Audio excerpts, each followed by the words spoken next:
Iba to?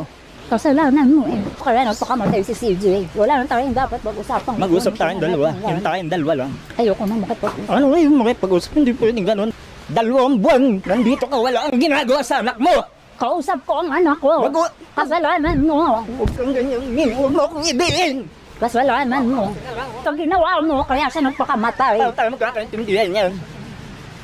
Alam mo, hindi ko ginawa sa anak mo yun. Ginawa mo, Hindi ko ginawa sa yung anak mo. Inamin mo sa akin, sabi hindi mo alam. Inamin mo sa akin. Hindi. Wala kang ginawa kay CJ. Inamin mo sa akin. Ang dami din nagsasabi ng mga kaklase ni Camille at kaibigan nila. Si CJ, no way, bes, kasabay ni Kikay na pumasok. Masama ang loob kasi napakagititan ko. Hindi ba si CJ? Migo. Kasalanan ba? Kasalanan mo.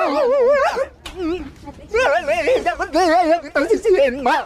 Ayaw kitang sisihin. Ayaw kitang sisihin dahil mahal ko kayo. Binabaw niyo ako eh.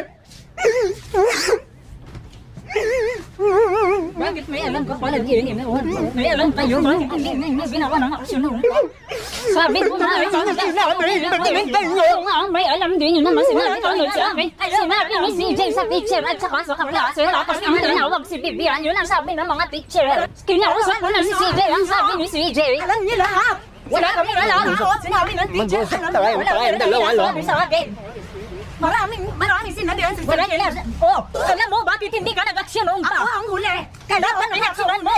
Ikaw ang marahibit. Wala kang kwenta. Sa akin, walang sinabi. Wala kang kwenta. Wala kang sabi yung bata sa amin. Yung pinagsabihan ng teacher, kapatid ni Benward, nandyan din. Oh, alam ni Bibian ng teacher na walang sinabi. Pero wala sinabi yung bata yun. Tawad lang si Benward ng anak. Aba? Ako ang huli. Nasaan ka ba? Tayo nasaan ka? Ako ang huli. May alam ka sa araw-araw na ito ang muhay mag-ama. Bago mo ginaganyan ang kapang kapang. Wala akong ginawa! May sinabi si CJ sa'yo! May sinabi si CJ sa'yo! Ano nangyari sa Batangas? Anong sagot mo kay CJ? Anong sagot mo kay CJ? Grade 3 yung anak ko! Walang anak namin. Walang ina. Pumasok sa kwarto, may ginawa ka!